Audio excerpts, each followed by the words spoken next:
tèmi ṣàlàáfíà lẹ́wà gẹ́gẹ́ bí èmi on point by 2 ṣe wà lẹ́ni alhamdulillahi rabbil alamin ìjọba yóò tù wá lára àmì ya rẹ́bì àdúrà ní kẹjẹ́ ká mọ̀ gbà no 18 ẹ̀yin náà rí title bẹ̀kẹ́ ló di pé mo go there fún general body pains àbí joint pains tí àwọn olóyìnbó ń pè ní arthritis osteoporosis rheumatism àbí all the combinations ẹ sáré bá mi wá èpo awọ́pá èpo ahùn egbò ẹ̀gbẹ̀sì ẹ fi kànáfùrù sí ẹ fi ata ilẹ̀ funfun sí ẹ sè é jẹ́ kó mọ wà nínú pọ́ọ̀tù each time tẹ́ bá fẹ́ lò ẹ mọ gbé kaná cup bí shot ẹ lè máa mu one shot láàárọ̀ 1 shot nírọ̀lẹ́ at least ẹ ṣe fún 7 days ẹ wo result yẹ tára yín bá balẹ̀ ẹ drop ẹ kẹtún sinmi sí tó bá tún òkun yín Ọlọ́run níjó òkun yín o bẹ̀ṣẹ̀ mọ̀ pé tó bá ti di pé èèyàn bá ti ń dàgbà gbogbo ẹ ti di management ara ti di management kò lè rí bí ti àtẹ̀yìnwá mọ́ ok mo ṣe program kan níjọ́ wò mo ní ìgbà tí mo wà nínú mọ́tò tó o bá ti wò ẹ lọ wò àwọn èèyàn kan fún mi ní comment tí mi like wọ́n ní ajé àfọ̀mù ẹ̀ ní ìyẹn láyé ìsìn sírú ẹ̀ sì ń ṣẹlẹ̀ irú rẹ̀ ń ṣẹlẹ̀ ìdí fídíò yìí náà ni pé àwọn èèyàn wá send mi ní voice note arákùnrin kan send mi ní voice note ó explain bó ṣe ṣẹlẹ̀ at the end of the day òun àtobìnrin yẹn wọ́n padà lọ bára wọn sùn nínú ilé tara rẹ̀ ẹ gbọ́ voice note yẹn báyìí then ẹlẹ́ẹ̀kejì ó ní kí n má share voice note òun nítorí family wọ́n ń bọ̀ láti Èkó lọ sí Zamfara ẹ̀yin mọ̀ pé ìrìn àjò Èkó sí Zamfara ó máa bọ́ sálẹ̀ nígbà tó dọwọ́ déré àjàyàyà wọ́n dún àjèjì nínú mọ́tò bus àmọ́ ìgbà tí mo ní ṣé mo lè share voice wọn wọ́n ní mi mọ̀ share voice wọn but ní ṣókí ẹ kọ́kọ́ gbọ́ voice wọn díẹ̀ màá wá sáré pa màá wá lọ sí ọ̀dọ̀ èyí tó jẹ́ pé nínú mọ́tò wọ́n ti bẹ̀rẹ̀ sí ní ṣe touching like seriously kíyàn tiẹ̀ já òkú kọ́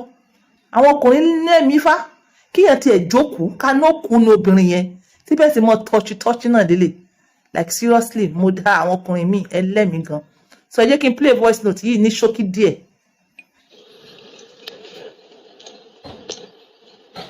ẹ káàsán àjíà ẹjọ mo ní experience mo ti fẹ́ share lórí topic kan tí mo rí lórí page yẹn ṣé o ti tó àjòjì rẹ ó dà pé mo ní experience tó farapa mo ti tó àjòjì rẹ. wọ́n ní àwọn ti dó àjèjì rí so according to him wọ́n ní kí n mọ̀ share voice wọn bẹ́ẹ̀ bó ṣe rí leléyìí torí ẹ̀yin kan ẹ̀ nígbàgbọ́ èmi á jí àwọn point in lè form story àwọn míì wọ́n fẹ́ ká share voice wọn ẹ̀yin kò wà ní ẹ̀ á jí àbẹ́yìn ló ṣẹlẹ̀ sí tó bá yẹ pé mi ló ṣẹlẹ̀ sí máa sọ fún yín kò sí kẹtẹ máa fi mí ṣe so yẹ yín bí rí the last one tí mo share tí obìnrin tí mo ní òun àti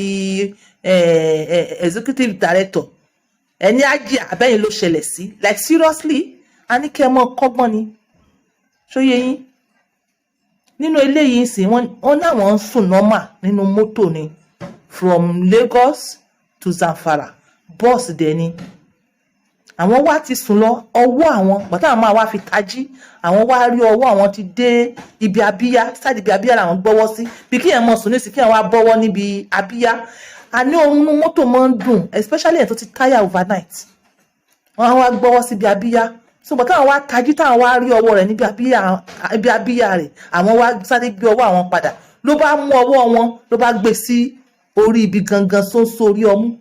ibẹ̀ ló gbọ́wọ́ wọn sí àná àwọn obìnrin míì wọ́n they are prepared ó ní reason gbogbo ẹ̀kọ́ ni àwùf ó nójú ó ní reason tí wọ́n fi ń ṣe ní àwọn obìnrin míì this one came prepared pé òun fẹ́ ní relationship yìí òun fẹ́ dókónú mọ́tò yìí bí wọ́n ṣe àwọn náà wà nínú àwọn tí wọ́n sọ pé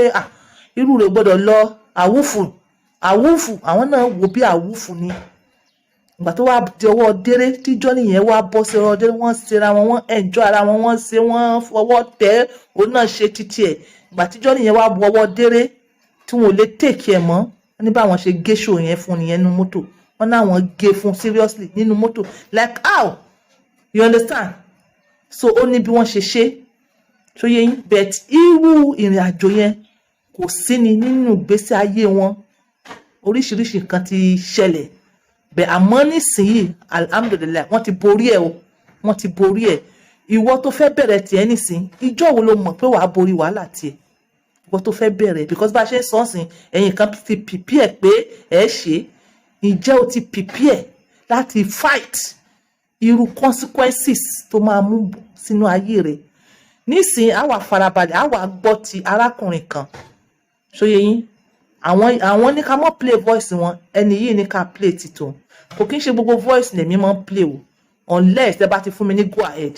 àwọn client ò lè pè mí fún oògùn kẹ́ ẹ fi rí voice yín kẹ́ ẹ fi request fún apps kí wọ́n á mọ display ẹ̀ bíbá láíláíláíláí àti gba permission àwọn tá à play so ẹ gbọ́ ti eléyìí kẹ́ enjoy kẹ́ digest ẹ̀. ìgbà tí mo bọ̀ ní mo ṣáà àwọn ọmọ. ok mo fẹ́ kó bẹ̀rẹ̀ láti bẹ̀rẹ̀. títí ọjọ́ ìbẹ̀rẹ̀ sí dalẹ̀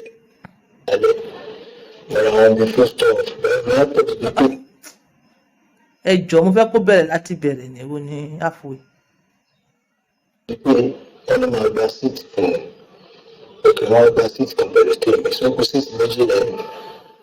ṣùgbọ́n méjì kan tó mú ẹgbà ẹni olórí lára olórí ìrọ̀lẹ́ mọ́ ayé ẹ̀rọ òkè ló ṣe bí ayé ṣe tóbi ẹ̀ náà kò ṣe kó dà wà lé ojú bẹ́ẹ̀ ilé ẹ̀ wọ́n wọ aṣọ ọkọ̀ aṣọ iwájú bíi àwọn táìtì bọ́dì gàrùn fitted gowns ẹ̀ lọ́wọ́ tó jẹ́ bíi àwọn slim apá ìjáwọn ní tiny gowns ẹ̀ ṣe wá lo ìbò kò sí bó ṣe lo ìbò rẹ̀ tó yẹ àyà ẹ̀ mọ̀ ọ̀rọ̀ tó gbé bá wọṣọ tí ò bọ̀ àyà àbẹ̀ṣe máa ń dàbò ọ̀dọ́ láti kọ́ bá still like ọ̀rọ̀ bàjẹ́. ilé ìpamọ́ bí wọ́n ṣe ń dàbò ọ̀pọ̀ ọ̀nà tó gbé pẹ́ bẹ̀rẹ̀ ọ̀nà àdúgbò ẹ̀kọ́ bẹ̀rẹ̀ tí mo ní àwọn imaginations rẹ̀ ẹgbẹ́ bẹ̀rẹ̀ ọ̀nà àdúgbò as she has it she said that because ibi tó fẹ́ bá gbé báàgì ẹ̀ sí nínú ìrìn gbà pé o máa rẹ̀ kọ́ sọ̀rọ̀ owó sọ̀rọ̀ ọ̀pọ̀lọpọ̀ ẹni tó wà lẹ́yìn ẹ̀ náà ẹ̀yìn méjì lè máa kójọ wà lẹ́yìn ṣùgbọ́n tó wà gbogbo ẹ̀ space máa wà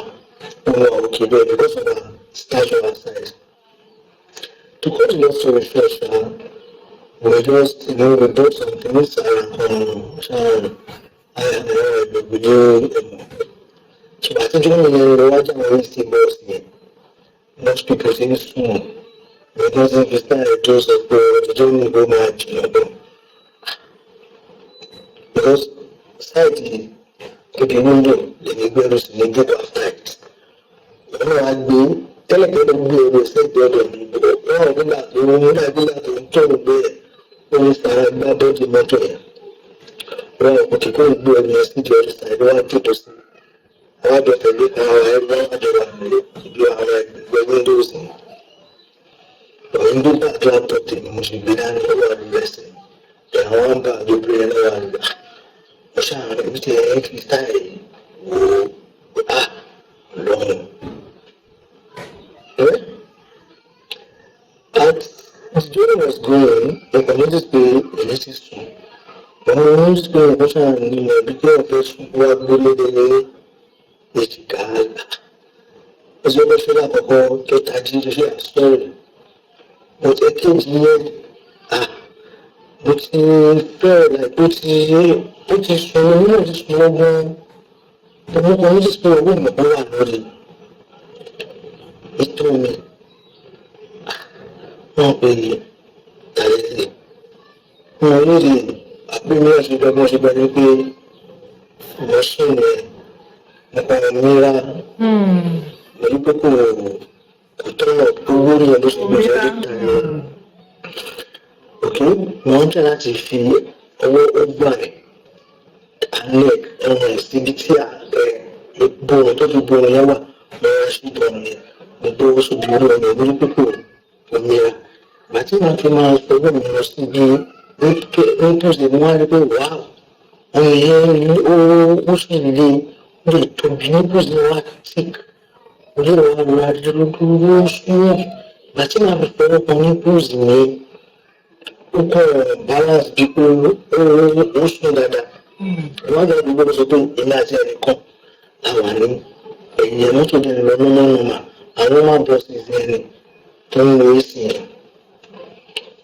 So I was like, òun náà wọ́n ń tẹ̀lé sí yóò ṣàgbé àdúgbò daṣọ yẹn bí èsì yẹn pàdé kan. Tèmi náà ṣàyè àpàdà àwọn ṣàgbé àwọn mi wọ inú ẹgbẹ́ ẹ̀ dáadáa pé ọ̀nà ẹ̀ mo fìlẹ̀. Inside life wọ́n lè ń gbọ́ yẹ̀ gbogbo ẹ̀ sọ pé yẹn kò ṣẹlẹ̀ inside life like some women wọ́n fully prepare wá ni sí journey irú àwọn obìnrin tó jẹ́ pé wọ́n ti initiate báyìí ok ẹ jẹ́ ká mọ̀ gbọ́ lọ. Ẹ̀kọ́ mi kò rí pé bó ṣe owó mi ṣe ra kan orí ní pòsè yẹn mo rí pé ọwọ́ ẹ̀ ní inú mi níbi òkú mi ẹ̀ ọ̀rẹ́ kí ló fẹ́ ṣẹlẹ̀ dáa ṣé àṣọ máa bára wa sùn mọ́ mọ́tò mo ṣáà gbogbo owó táìmù ẹ̀ èmi ti come back to myself mo ò sùn mọ́ mo rò pé kí n máa play along pẹ̀lú ẹ̀ alájà mi nípa wọn fún kí n tó mọ̀ àṣemọ yìí gan-an abẹ́ ẹ̀jẹ̀ ti wet bàtí mo kọ́ máa fowó sórí tó ní pé nǹkan tí ẹ fílẹ̀ lọ́gbẹ̀ẹ́ tó sì ẹ̀ báyìí ó kàn lọ́sẹ̀. Èwo ni English tẹ́ bá ń sọ experience bẹ́ẹ̀ mọ̀ sọ English mẹ́wọ́n ní pú ẹ sọ Yorùbá sóyè yín nítorí àléfà yìí. tẹ̀lé náà ló ṣe pé ó ṣẹlẹ̀ nílé ìjọba ó kàn lọ́sẹ̀ sọ pé kí ló ń ṣẹlẹ̀ pẹ̀lú mi ní ṣàlùyẹ̀ pé àbí is this real? Bàbá jẹ́ ìgbẹ̀lógún sí wa just àìdúró máa ń láti relax bí pé mo gbórí etí ọ̀sẹ̀ báwọn máa bọ̀ sí space ẹ̀sùn máa rí wọ́n á relax lórí ẹ̀gbọ́n ẹ̀sùn náà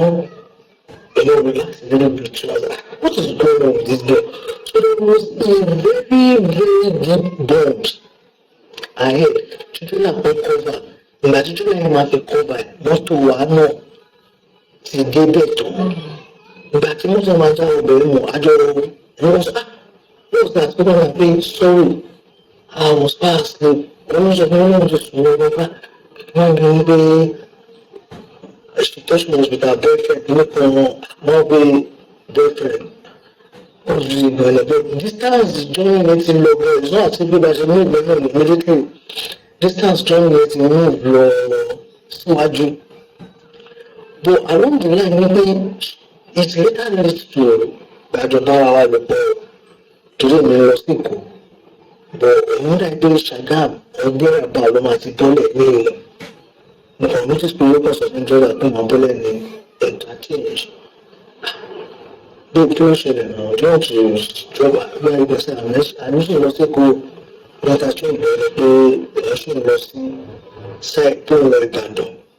before from Ìbàdàn náà she now come down to Lagos by some items to deliver. Well, I was like, there's no nothing or anything I've been doing a lot of probably, you know, everybody want to go to the So she now said, this is what we'll do. We'll go to Lagos, and from Lagos we can go to Ibadan back. Only to walking back. So I don't want to motor. When we now get to Lagos, when she dropped all her stuff, I dropped all my stuff. I had to pay excess and extra just for her to just still get. So by the time I did me, I started this thing I'm just telling you is a very, very wrong story like that. But I'm trying to kill me. Because one thing leads to another. I told her about my experience, I told her about my past and things like that. And you know, being that coming from a very far journey like that, she has to freshen up, because she didn't know anything. Because you don't freshen up and you have to go well. And I don't point, we think about the done around here. Because by the time I'm dealing, I have some wine at home. I will do our spirit here. So, ẹ̀yin èèyàn. At the end of the day níjọ́ yẹn náà ni wọ́n mọ́ra ó bẹ̀rẹ̀ láti inú mọ́tò ó fọwọ́ tẹ̀ yín náà gbọ́ tẹ́ ẹ̀ bá rántí ẹ tún wà ní ẹ tún lọ gbọ́ ó ṣàkájò lẹ̀ títí tó fi gbé obìnrin yẹn lọ lé rẹ̀ níjọ́ yẹn tí wọ́n fi jọjọ ní àṣepọ̀ ìbálòpọ̀ àjèjì òun ò ṣe nínú mọ́tò ó tiẹ̀ wà decent ó gbé délé but the first one tí mo share pẹ̀lú yín tí wọ́n ní àwọn fẹ́ kí voice àwọn hàn àwọn ṣe nínú mọ́tò kí la wá ń bá ká kí ni ilé ayé yìí sì kò dàbí ti tẹ́lẹ̀ ilé ayé ti bàjẹ́ ó lè jẹ́ ghost so ní àwọn tí wọ́n fún mi ní experience yìí yes àwọn náà sọ báwọn ṣe yí mọ́ o báwọn ṣe struggle tó jẹ́ pé wọ́n ṣe ń struggle náà nírú struggle ni wọ́n wà ìbálòpọ̀ ọjọ́ kan pẹ̀lú obìnrin tó mọ̀ rí ó lè gba ire ayé rẹ lọ ìjẹ́wọ́ ready láti bẹ̀rẹ̀ wàhálà náà láti face consequences èmi ò ní kẹ́ mọ̀ ṣe o but ẹ ronú dáadáa this is on point by 2 using my words for this irú apps tí mo recommend níwájú yẹn tí àwọn èèyàn ò bá lò kó ṣiṣẹ́ fún wọn èmi ò ní sọ yes bye for now ẹ má gbàgbé product on point by 2 tó ń ṣe ọkùnrin lóore bye.